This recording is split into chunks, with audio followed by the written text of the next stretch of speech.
What is up, my people? I'm having a fairly decent day. I hope you're having a fairly decent day. Hope you watched, NXT last night. 'Cause I thought it was an actual really, mostly a good card. I liked it. Daisy liked it over there, sneezing her head off. And it started out with us finally, we got our answers to those two big announcements. So we were waiting to see what they were for like a week now. And we kind of saw both of them coming. We knew that it was going to happen sooner or later. But number one, the two-night NXT Takeover Stand and Deliver, which is going to be April 7th and 8th, exclusively on, Peacock. Which I think that's great. Two nights, they put together a lot of stories. A lot of stuff was put together. Starting to come together really. Last night, which I'm okay with. It was good. I'm okay with Takeover. And they get Wednesday, Thursday. I'm sure they're doing I think that some kind of digital Hall of Fame around the same time. I don't remember the date off the top of my head, but it's happening that week, which is great. Finally, they're doing the 2020 class and the 2021 class, and they already announced Molly Holly, which I'm all for. Lots of people give her lots of credit for getting them where they are and for being one of the best that they had in the ring at that time. So I'm okay with that. And then the second one, which we all saw coming, which I still think is stupid regardless, was Dakota and Raquel just getting handed the women's tag titles because they won the Dusty Classic. Just because they won the first ever women's Dusty and everything that happened, I think they should have just had them, they won one. I get it. They won the Women's Dusty Classic, so, here you go for winning it, but I still, don't like it. I'm sure there are some people that did like them getting handed the stuff. But, if it's championship and you want it to mean anything, you shouldn't be all, well, here you go. Make people earn it. That's always been the thing, just handed the title doesn't, mean as much. We all understood Mick Foley getting handed the hardcore title, but look who he was compared to a lot of people. That made complete and utter sense. But, it did lead to a good match later in the night after Shotzi and Ember showed up and challenged them to a match later on in the night, last night. Which I'm completely, I like them as a team. I've always liked Shotzi just because, maybe, I don't know, the tank, green hair. It's just because she's not the typical, female wrestler that you always see, especially in that company. There's very, they all have their own different things, but there are a lot of the same similarities between them. But, they got their title match later on in the night, and if we're going to talk about, that, we have to get really, it could have been better. It got really good, in that last couple minutes. The action royally, picked up there. But the only thing I grasped from the beginning, that little bit there, was, when Shotzi had Dakota in, the cloverleaf for forever. Dakota really wasn't helping selling her climbing, dragging herself, whatever you want to put it, pulling herself to the ropes to break it up. And the way she got her in the cloverleaf, that was a whole other thing. But you could literally see Shotzi pulling, literally backing herself towards the ropes to help Dakota, get to the ropes to do the break like they needed to. Dakota could at least look like she was pulling and dragging and trying to get there. And just a little bit of effort, but she was practically just standing still, which irritated the snot out of me on that part. Raquel and Dakota's double team there towards the end, I think it was Shotzi that kicked out of it. That was beautiful looking. They did that spot on. That was great. And then it ended with Ember coming, trying to do a Hurricane Run or whatever she was trying to do technically, up on Raquel's shoulders. She goes over, sitting there on top of her shoulders still. Dakota tries to hit Shotzi. Shotzi gets out of the way, and little teeny tiny, Dakota Kai manages to run into Raquel with Ember on her shoulders. And somehow hit her hard enough to knock them both over the rope, which, maybe I just don't like it because I don't like Raquel Gonzalez, but yeah. That's weird. But then Shotzi got the roll up, and they got the titles, and I think they'll be more evenly matched to be better with the whole tag team championship picture with the women. Yeah, no offense to Dakota and Raquel, but it's like Nia and Shayna. It's just uneven balance, and you see what happens. Like, just on Monday, you saw what happened with that. It's almost unbelievable when they lose. So it was good though. Like they did, the last 4 minutes or so. They were on fire. They were doing, everyone was all over the place. That was the best part of the entire match. They put it all together right there, and I'm okay with that. I have no problem with that. Call me a crazy guy, but they could have done that the whole time. I would have been even happier. We'd be having a much better conversation right now. But hey, at least they got, they handed them the titles, and I think that Shotzi and Ember, they were good together. They look good together. It gives Ember something to do because, she never really did find her footing on the main roster. And now that she's back, got hurt, it was a blessing. Now that she's down there, she has this. And her and Shotzi do make a good team because they're both, not the atypical, their character, everything. They're different. So, I think it works great together. And then after the match, we see them getting a standing ovation from everybody. Except for Indy Hartwell and Candice. Indy was booing her.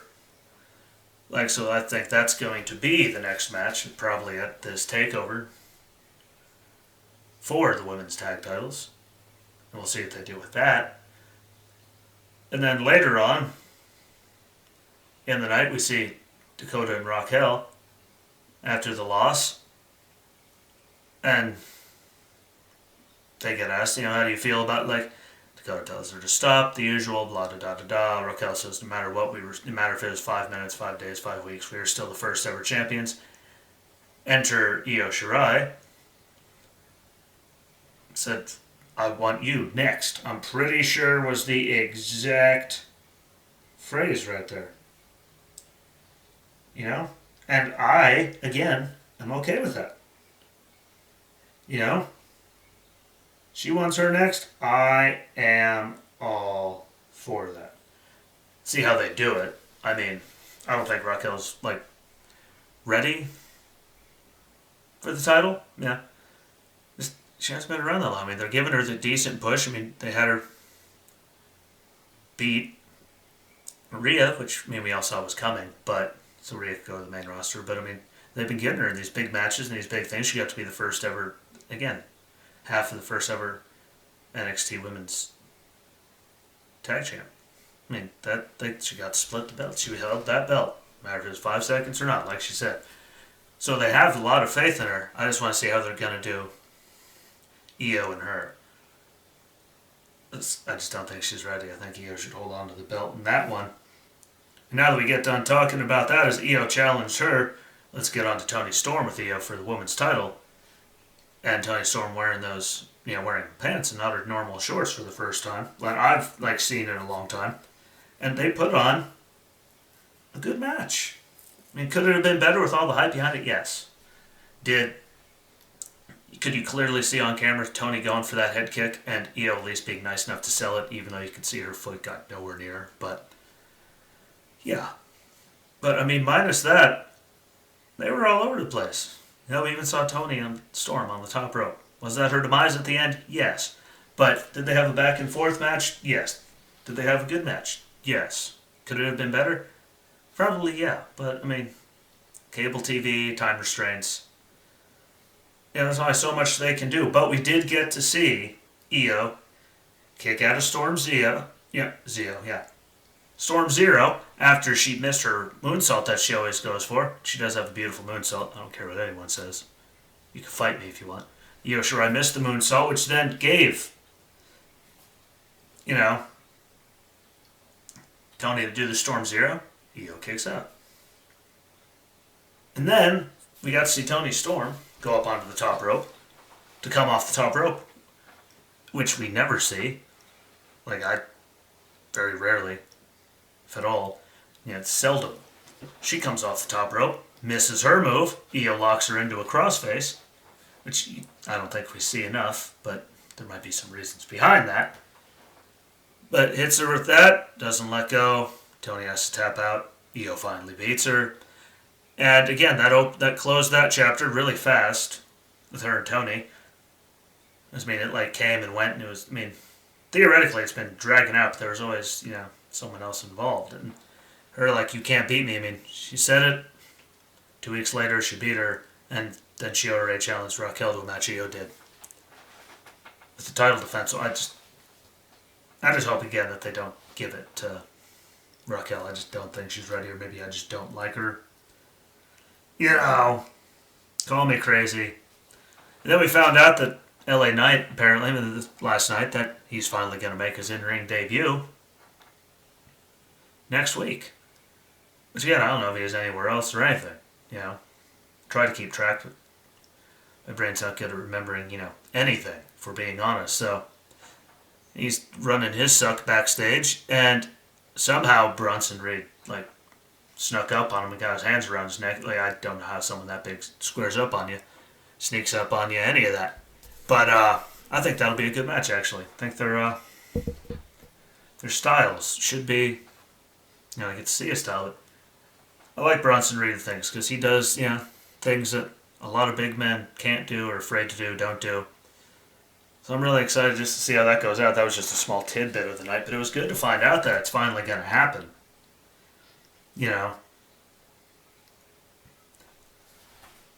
Just because I've been seeing, we saw how many vignettes?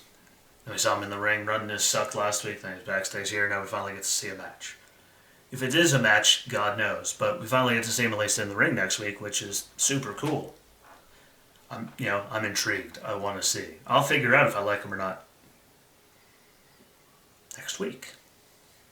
He's got the character thing down. He's good at pulling off that. So we'll see what happens from all that. Just like the next person, which I'm trying to figure out what they're doing with, Pete Dunne. Because he went from, being in the championship match with Balor, and then he was against Jake Atlas last night. And by the way, Jake Atlas put on a way better match than I figured they were going to let him have. Because it's Pete Dunne, he was just fighting for the championship 10 seconds ago. And hopefully that means something good for Jake Atlas, because he did put on a hell of a match. It was a great match. And he's not the most talented. He's got a lot, I'm not saying he has no talent, he has a lot of talent. But for some reason, you see him for a couple, he's not one of those mainstays, constant people that, is always around just about every week. I granted they only have 2 hours of TV time, so they have to break it up. But he's not one of those, let's say Cross, who did had that fight against Escobar with Legado with him, has that match, wins that, and then we don't see him for a week, and then boom, he showed up after the title match last night. Jake Atlas, he's either there or doing something, you just don't see him for forever, for weeks on end, and he put on a hell of a match. Way better than I thought it was going to be, as it was against Pete Dunne, who's on top of the world, who, when he says he's the best technical wrestler on the planet after he beat Jake Atlas with a hell of a submission. That thing was beautiful. That looked like it actually really, really hurt in real life. That could really hurt in real life.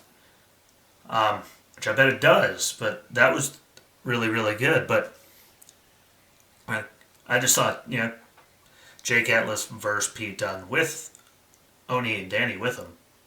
Maybe it was going to be something stupid. You always expect something stupid when they're all around, but he put on a hell of a match. And Pete Dunne, I don't know if it was because he was in there with Pete Dunne or what, but that was a good match. I enjoyed it. Got to see, Jake. I mean, he can go, I guess. Again, he's not the best, but I've seen a lot worse come through there, and a lot worse on the main roster, getting matches. So maybe this means we'll see him more as he put up a good fight. Maybe not. We'll see. Just like Swerve Scott, like he was all over the place, get cruiserweight title matches.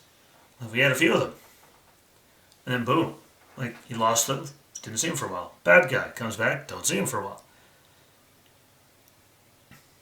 Promo last week, then nothing this week, and we got to see Leon Ruff respond. Apparently, they're having another match next week, which I think is going to be great. Because I like seeing Leon Ruff go just because of his size. He does stuff that other people can't do. Like, he is freaky, like, agile. He's got athleticism. He just doesn't have the size. And he cut that promo last night, which means he can use a microphone. Is he the best? No, but it's one of those things that everyone keeps working on. Look at people on the main roster, how long it takes them, when they come from NXT, just to, a lot of them, to find their actual groove on the main roster when they're cutting promos and doing all that. So, I thought he did a great one. And I'd like to see what they're going to do with that, just like I want to see what they do with the whole Austin Theory, Johnny Gargano, and Dexter Lumis thing. Because, there was Austin Theory going, you paid off the therapist last week? And so we paid him off. He admits it and you know it, but then he also says, but Dexter called you all these things. So we paid you off, but you still believe everything coming out of his mouth even though we paid her off. Which is just dumb, but I'm waiting to see what they do with it. Because, anyone knows anything. We saw Austin Theory's like, he's got the talent. There's a reason they got him and he's that young. He's got the talent. I want to see what they're going to do with it. What they're going to do with Lumis, what they're going to do with the North American Championship. I'm sure we're going to, find out more. Match next week, I believe they said. And we'll see where it goes. But, I'd like to see Lumis finally get a shot just to Gargano in the championship, as he was supposed to be in that ladder match, and they didn't get to be in the ladder match. So, maybe I just want to see where it goes. And hope that, they finally they pull the trigger on Lumis. And, let him go. Let him do his thing. I think he's one of the best guys they got on the roster. Because, again, just like the whole Shotzi and everything, he's just so different. He's so unique. He does all that without ever talking and doing it. Doesn't have, like other people when they don't talk, most of them have someone there talking for them. Like he does it without a word at all. And they have the art thing to it, which makes him completely different. So that might be why I like him so much. But I'm really looking forward to see what they do with that. Hopefully, at TakeOver, he gets his shot. We'll see. But we'll see at Stand and Deliver. I hope they build it to a Lumis match there. And another one that's, super exciting, obviously, is what they've done with Xia Li. Since all those vignettes of that training and her coming back different, one, she looks way better. Both in the ring, actually looking better. This whole thing with Casey Catanzaro, Caden Carter, I'd like to see what they're going to do with that. Because, there was Casey Catanzaro coming down when Caden Carter was just getting her knees just worked last night, just like Xia did to Casey. Except Casey, started attacking her with, got her Caden disqualified. Because she went after Xia with the crutch. And then she kept hitting her with the crutch. Until, what's his nuts? Bo came in. Yeah, she swung at him. He got it. He broke it in two pieces, threw it out of the ring. He's getting ready to do his, anything, whatever. He's standing there. And Caden comes in from behind. Hits him with the crutch. And her and Casey roll out of the ring, but I'd love to see what they're actually going to do with all that, because they put all that work into Xia, which means, obviously this is going to, they're not going to have her get squashed and beaten and all that, so I want to see what they're going to do with that, but she looks way better in the ring.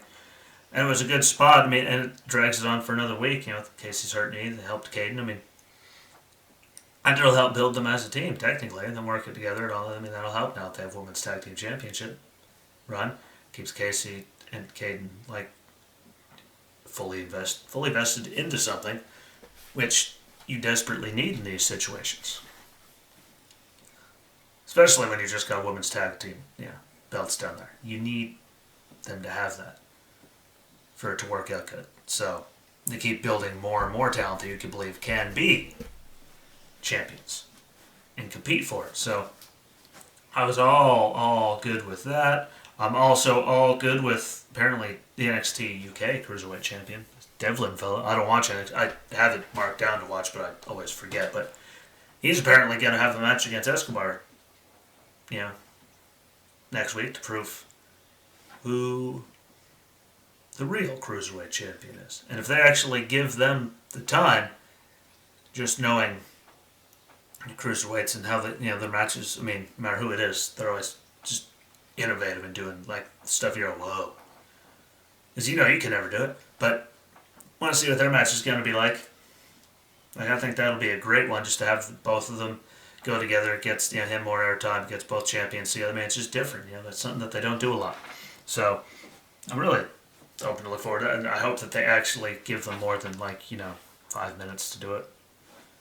I hope they get a solid 2 or so, commercial breaks. Because that means they went a very long time. And it gives them, if they do the picture-in-picture, which I don't know why all shows like that and races and stuff don't do that, but if they give them that so you can keep watching, I think they could steal the show. I really do. So, I really hope that works out. Really, really, really, really, really good for them. We'll see how it is, though. Could be great, it could be a turd. I just hope they get the time to show what they can do and make it really, really great. And I hope, with that being in mind, that Legado del Fantasma, those two, Wilde and Mendoza, don't get involved at all. We actually get to see the two of them, go at it. And those two had a match against the Grizzled Young Veterans. And one, I mean,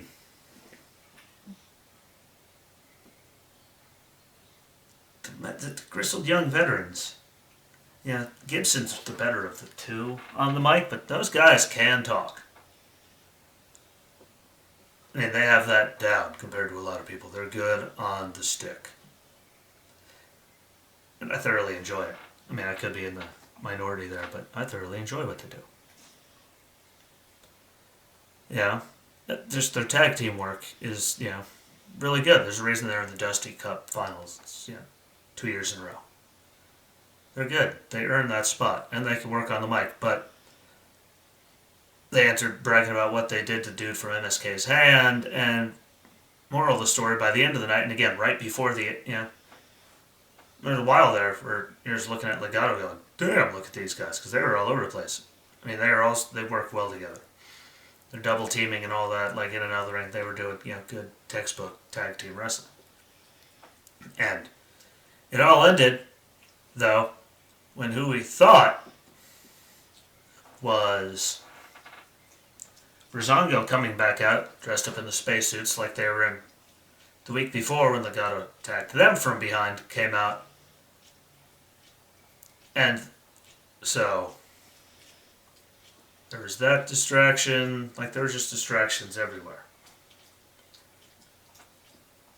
Everyone looked at him and said, oh no. And, but it wasn't them, it turned out. It wasn't them at all. That was actually MSK dressed up like them. And while they were dealing with Grizzled Young Veterans up on the stage area outside the ring there and the ramp and all that, they were doing their thing. Which I might add, Gibson got his hand smashed by the guy whose hand they broke with that helmet there against steel stairs, so I'm wanting to see how they play all that out. But from behind, when Legado was watching, enter Breezango, just beat the holy hell out of them. So I mean, it was a good way for they did the bait and switch. They thought it was them, they rolled them up, steal a victory, and then it turns out that's MSK, so Gibson and them get attacked, and then Breezango gets theirs and comes in the back, so it was a good way to keep everybody active and get everyone in there. And that's all you have to do is just little things like that. And they got MSK and Breezango to have airtime at the same time. Like they did a lot of victories just by doing that. And smashing the hand against the stairs with the helmet. I mean, I don't know, that obviously didn't go and let him break his hand, but now that's one of those you could be off by a little bit and that hurts like hell. But I like the way they did it. I like to see how, and everything leads to that.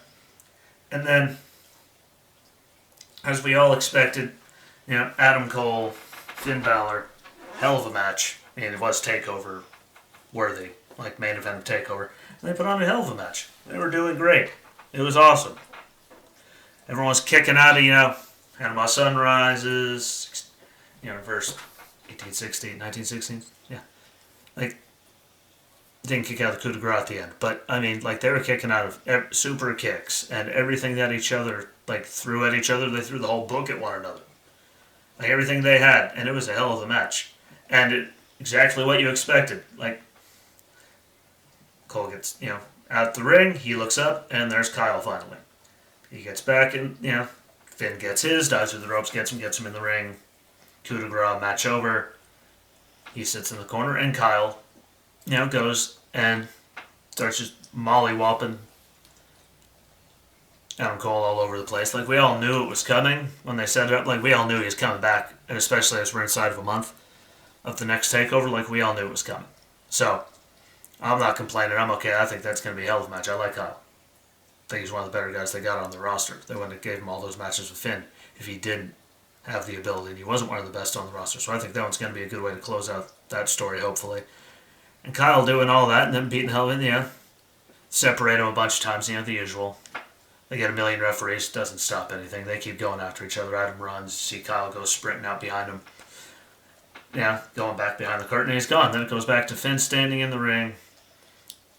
He says, what took you so long? I believe was the phrase. They move the camera back, and they have the standoff, and there's Karrion Kross, coming back for his, title, which I don't know what they're going to do with that. I mean, if they're going to, have Finn lose and move back to the main roster and actually give him, the real push that he had before he got hurt. Still finished the match when he got hurt. It wasn't his fault that, Seth botched it. Well, the first time he's done that, but are they going to have, I don't know how they're going to work that, but there it was. Standoff. So we know it's going to be the main event for TakeOver Stand and Deliver, and I'm looking forward to it because we all know Finn can lay out and go, smash it, and so can Karrion. So I think that's going to be a hell of a match. So that's the guarantee there. Kyle and Adam means it's 2 nights. That's a guarantee there. We know Io and Raquel. They're going to have their match there. We'll see what they do with all the tag teams as there's so many. See how that plays out. The tag champs really don't have anything. And I'm really looking forward to see, after Pete Dunne challenged him, he's the best technical wrestler on the planet. And he called everyone out and said, someone come prove him wrong. Wait and see what they do with all that. How exciting that's going to be. So, we'll wait for them to pull the rest of their cards, but they did put together, I thought this night the matches were better than some of the, shorter matches and segments on Raw that you wonder what they're doing. And Jake Atlas looked great. Leon Ruff was great on the mic. MSK got theirs. Breezango got theirs. Karrion Kross made the challenge. Io defended, beat Toni Storm and made her challenge. I mean, it was Raquel and them were handed the titles, but then Shotzi and Ember won them. I mean, it was an all-around good night of wrestling. So I thoroughly enjoyed it. I hope you guys thoroughly enjoyed it. If you did, listen to this one, give me a comment, give me a like, listen, follow, tell people about it. Give me a comment. Tell me what you thought about the night. You think I got something wrong? You think I got something right? Tell me. Tell me if there's something, again, you want to watch. For me to watch. And then we can sit down and discuss a great moment from wrestling history together on a sit-down. I'm okay with that, too. The more the merrier is my theory in this. So, I appreciate it. If you have any ideas before tonight about what I should watch, tonight to discuss tomorrow, hit up the page. Hit me up on Messenger. Hit me up. Tell me what you think. Remember, Under Wrestling with Ski on